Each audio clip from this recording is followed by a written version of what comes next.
going to do some Ryder Cup picks. So we did this a couple weeks ago. We're going to do this after kind of every set of big tournaments. So we did it a couple weeks ago. There were some signature events. We've had some other signature events. So we're going to make our picks as though the Ryder Cup was tomorrow. So this is not who we think will be on the team. This is if the Ryder Cup was tomorrow, who would be our picks. I'm bringing on, we had Luke Curtinine on last time. We got a new Brit. We got James Gregg stepping into the chair, gonna make his picks. Greggy, I believe, is joining us live from the United Kingdom. Hello, James. Hello, Danny. I nearly did a Danny Walker, actually, when you texted me the other day, invited me on. I shed a tear. Yeah. It's so good to be here, man. You shed just one tear, though. Just one tear. All right, so we're gonna run through these. I'm gonna start. I'll make a pick. You make a pick. Give a little explanation, and then we'll talk about the guys afterwards who are just left off. So I'm gonna start with Scottie Scheffler once again. He's finished in the top 20, I think, in all his starts this year. So it hasn't been, maybe there was one, maybe Phoenix where he didn't. But he's been, he's playing good. He's not playing as well as he was last year, but that's a very high bar. But Scottie's still the number one player in the world. Still someone I very much want anchoring my team. It's amazing, isn't it, that in fact we talk about Scheffler and the fact he's, not played great, but I looked and he's like, 15th on the FedEx Cup points list early stages of the season. Amazing. Obviously, I'm heading my team up with Rory McIlroy. Just hours ago, second Players' Championship crown. The love story of Rory in the Ryder Cup is amazing, isn't it? And you may remember, before he'd even played in the Ryder Cup, exhibition. And then since, this will be his 8th at Bethpage. He's had some great tussles with some of the big American stars. The one with P. Reed. I know he was on the wrong side of that at Hazeltine, but some of those great. I mean, he was there for Capgate as well. You and I were walking around, weren't we, for much of that at Marco Simone? And Rory in the Ryder Cup's like a great love story. I don't need to say anymore. I like how he said Capgate because we call it Hatgate over here. It's just a little bit of a cultural difference. Number 2, I'm going with Colin Morikawa. Really strong start to the year, not just at the microphone, but he's got 2 second place finishes, 2 T17s, and then a T10 at the Players' Championship just recently. Fiery guy, has played well in these competitions in the past. Great iron player, can pair with anyone, any format. Colin's my number 2. Ludwig Oberg is my second pick because Bethpage, LKD said this, didn't he, last time when he was picking a few weeks ago on your show. His game just suits Bethpage perfectly well, doesn't it? I mean, if you wanted somebody to hit a tee shot in a small square 320 yards down the middle of a really tight fairway, you'd be picking Ludwig. I can't think of any other player. Scotty, when he was on song last year, maybe, but Ludwig's just an absolute... it's going to be a brutish test, isn't it? And a brutish test not just with the golf course, but also, from a European perspective at least, with the fans. And I just think with his temperament, he's so cool, so calm. Everything that will be thrown at him, it'll just be like water off a duck's back. And remember, this is a guy who was part of that duo who smashed Brooks and Scotty 9 and 8. So I think Ludwig is going to be a main staple of that Ryder Cup team from a European perspective for years to come. Yeah, well, he made one without ever having played in a major, and now he's done a little bit more in his career since. He did miss the cut. I picked him to win the Players. He missed the cut. I'm just going to put that out there. I'm sticking by him as my pick to win the Masters. My number 3 is Justin Thomas. All of these birdies that he's making, that's what you need in match play. He's played at a top 10 level most of this entire year, and he's sort of the heart and soul of this team. Like, I feel like emotionally, if Rory or maybe Rahm is kind of that guy on the European side, it feels like JT has taken that leadership role. He made the team when he was playing terrible, and he's not playing terrible now, so I see no reason why he will not be in Bethpage. JT is the sort of person that from my side, when I look at the Ryder Cup through blue and yellow glasses, I just dread it. Yeah, you don't want to see him. You don't want to play against him. Exactly, and you guys have had that with Poulter years ago, and I'm going to throw a name that I think you are probably going to agree with me, not from a personality standpoint, but certainly from a Ryder Cup, oh no, not him, standpoint, is Tommy Fleetwood. I'm thinking 16th tee, Marco Simone, high cut onto that par 4 effectively to kind of close the whole thing out. If you look back at Paris, he was 4 out of 5, that famous partnership with Francesco Molinari. That was on debut as well. I can't believe that. He's been around for such a long time. He's a bit of a comfort blanket, Tommy Fleetwood, for us Europeans. It's an absolute no-brainer that he's going to make the team. I would love him to win on the PGA Tour this year, though, in the build-up to that. It's unbelievable that he's never won on the PGA Tour. Obviously, a multiple winner on the DP World Tour. Some great performances down the years. I know he got his heart broken by Nick Taylor at the Canadian Open a couple of summers back, but Yeah, great character and lovely hair. Not that counts for anything. No, it counts. It definitely counts. And you're right. I mean, Tommy's also someone that I think can pair with anyone. And I think, there is a little bit of scar tissue with the PJ Tour and not closing it out, but that doesn't exist in the Ryder Cup. He turns into a killer at the Ryder Cup. All right, my number 4, the star, the protagonist of Capgate, as James called it, Patrick Cantlay. Another very quiet, tied for 12th. But he's just very, very consistent. You know what you're getting. He might not be everyone's favorite player, but the results speak for themselves. And after Hatgate, I feel like it's a must. I feel like the fans are going to have a lot of fun with that at Bethpage. And also, he was great at the President's Cup. He was, I think, the U.S.'s best player that week. So I'm going Cantlay number 4. He's another one, isn't he? From my side, I wish that he had some kind of Italian grandparents or something, and we could claim him, because he is just not the person that you want to be coming up against. I'm going to counteract that with Sepp Straka, already a win, and a couple of top tens at the time of recording. Did okay at the Players. He was kind of flirting with getting into contention a little bit on Saturday, but just went a little bit cold. But there isn't a shaky part to his game. He's a bit like Xander Schauffele for me, Danny, in the sense that, you look at all his metrics on all the different stats, and he's just so solid in everything. There's not a component to his game where you go, ooh, I tell you what, if that's not quite on, he's nowhere. He's just so solid all round. And, I talk about Ludwig being a cold-blooded killer in the sense of anything that the New Yorkers are going to be thrown at him in terms of, taunts and insults and jibes, because there will be some, as we know, there will be plenty. I just think that he's got an amazing temperament, and he's just not going to be bothered by anybody. He's basically American. Yeah. I mean, he doesn't have an accent. He went to Georgia, so I mean, the fact that he's did you hear this last time? Before the last Ryder Cup, we had, in fact, it was our friend Ian Carter from the BBC asked him, said, look, how much have you watched the Ryder Cup before? And, is it something? He said, no. Not really. And, for Europeans, that's like, no, that's the wrong he's thing American. to say. He's basically American. I'm going to go with my 5th pick. I'm going to go with Bryson DeChambeau. He's playing fine on live. Not really too bothered about it. But what I saw in the majors last year was enough. Was not on the team of Marco Simone. He wasn't even really in the conversation. But the majors in 2024 were incredible. Had a chance to win the Masters. Had a chance to win the PGA Championship. Won the Open Championship.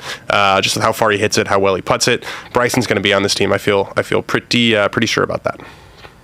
A few years ago, if I'd have said Bob McIntyre, not only would you have gone who, but you would have also said, this guy, he's barely scratching the surface on the DP World Tour. But since he's just turned himself into, he's just gone through that glass ceiling that I thought he was kind of headbutting, and he's just smashed straight through it, hasn't he? Great Ryder Cup debut. Obviously dragged along by Justin Rose. The win in Canada last year with his dad rose to the occasion. And then a few weeks after that, up at Renaissance Club the week before the Open, wins the Scottish Open in amazing style as well. You talk about somebody who's going to try and respond with backs against the wall. I think he's got that strut, he's got that swagger.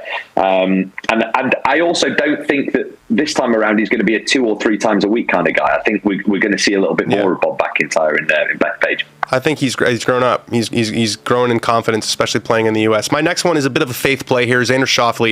It hasn't been pretty, I will say, since he's come back. This was his second event. He made the cut, which is, that cut streak. It's like 58. There's a lot of no-cut events included in there. He shot 81 on Sunday. Finished dead last among players who made the cut, but he said he was had a pitch count basically for how many balls he was allowed to hit, and he said he was just going to blow through that because he was tired of the way he was playing. So it's getting to be major season. Xander hasn't done much, but 2 majors last year. I'm giving him the faith play.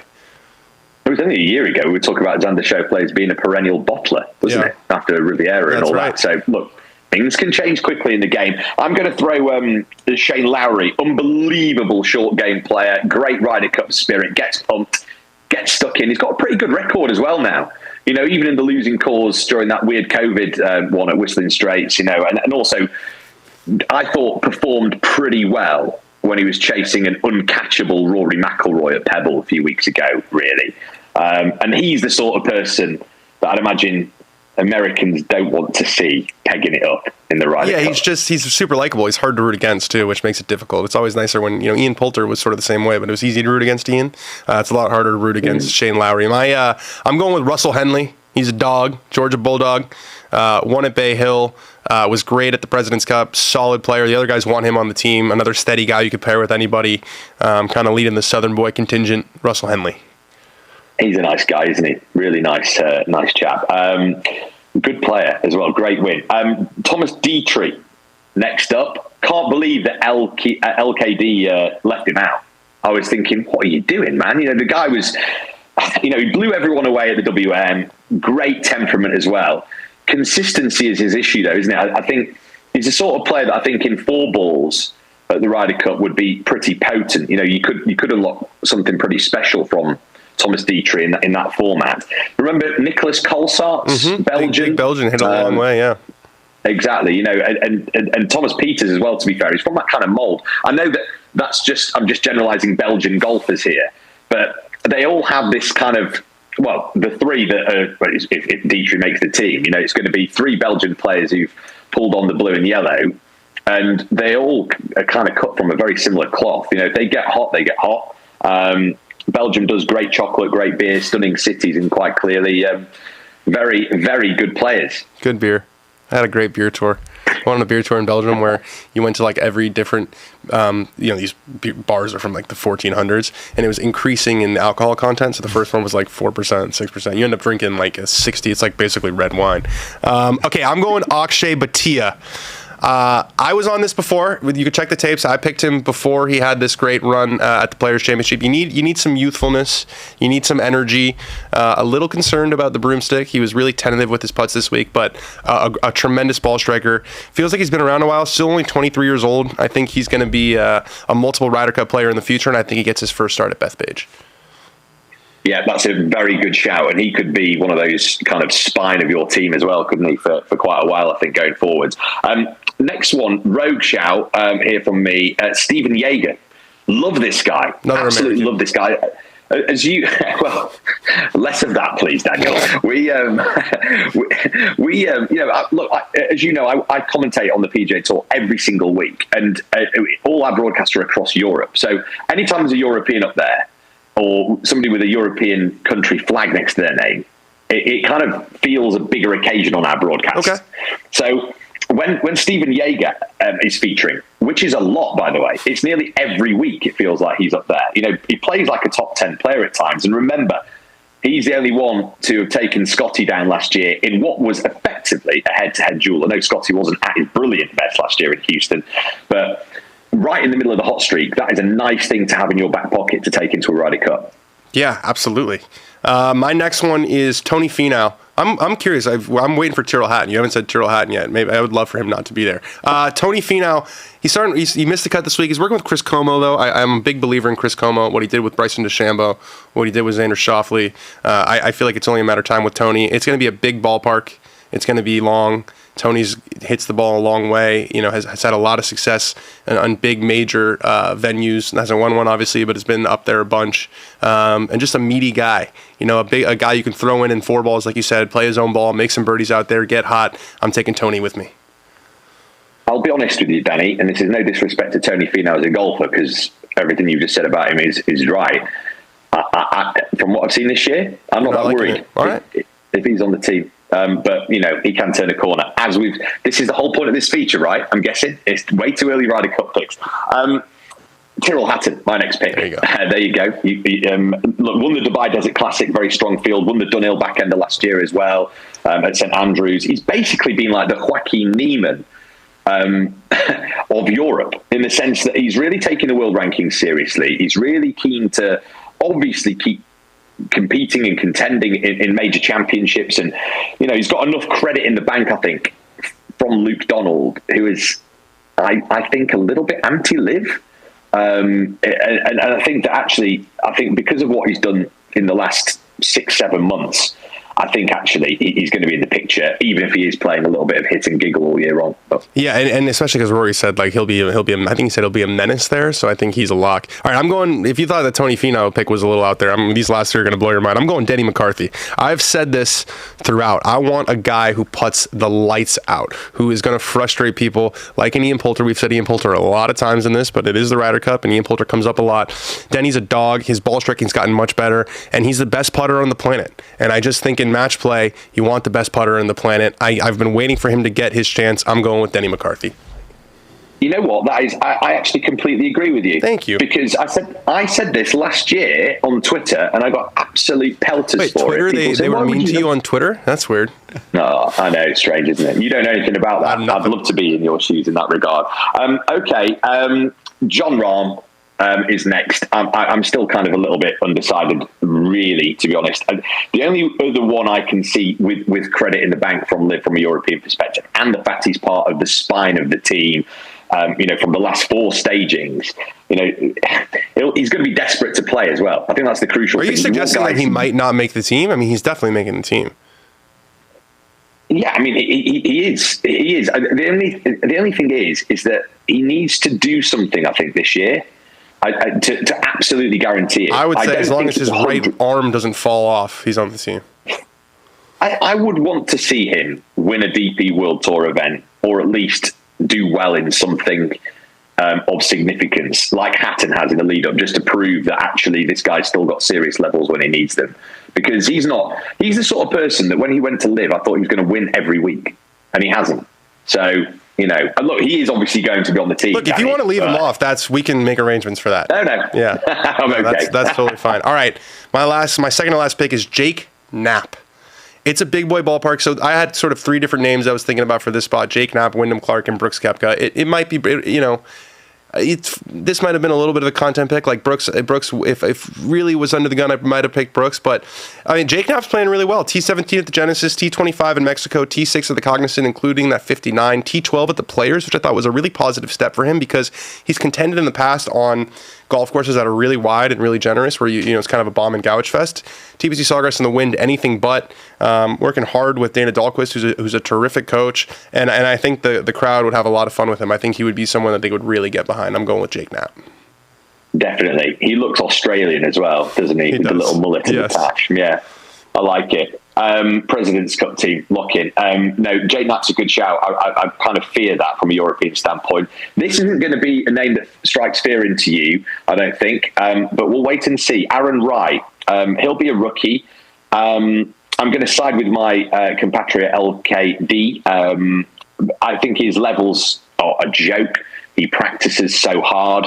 He's a winner on tour. I thought the manner in which he won there at Sedgefield, which is a really difficult tournament to win because obviously it's just an absolute scrap, isn't it? So everybody's trying to lock in their cards and all that. 100 degrees. Like, well, yeah, exactly.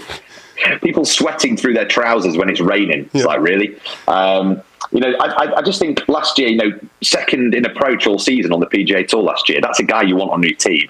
I also wouldn't be surprised if he wins again this season on the PGA Tour, just for good measure. So Aaron Wright, I think, will make his debut. Wolverhampton's own Aaron Wright, Man United fan though. Okay, my last one is Daniel Berger, Boog Knight. We talk about, Keegan was saying how much he's an outsider. He feels like he's not friends with these guys. Boog is an insider. He's really tight with JT and Spieth and that whole squad, and quietly playing really, really nice. Tied for second at the WM Phoenix Open, 12th at the Genesis, T25 at Cognizant, T15 at Bay Hill, T20 Players. He putts it really, really well, does things his own way. Just a cool guy that people can get behind. I'm thinking Daniel Berger plays his way back onto the Ryder Cup team, and if it was tomorrow, I would pick him. DB straight vibing. Yeah. Again, somebody I can really get behind, actually, as a golf fan, and good to see him back. He was a genuine stud when he had that back injury, wasn't he? Stud. Proper player. Love the way he swings it as well. Now, my final name here is one that you are going to go, who? Well, you won't, Danny, because you know golf, but I think a lot of listeners and viewers will. Rasmus Nygaard Peterson. Not the Rasmus that you're expecting. Yeah. Is it that? My head went to Rasmus Højgaard, and then it went to Rasmus Højlund, who scored a goal, but it's Rasmus Nygaard Peterson. Get your head out of Manchester United, never, Danny. Bro. Come on. Never, bro. This guy is an absolute baller.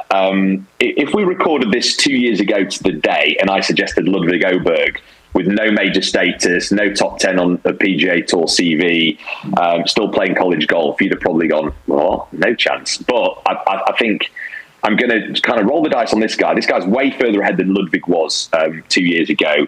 He's ahead of Jake Knapp, Ricky Fowler, Andrew Novak in the world ranking, 77th now after his runner-up in Puerto Rico a couple of weeks ago.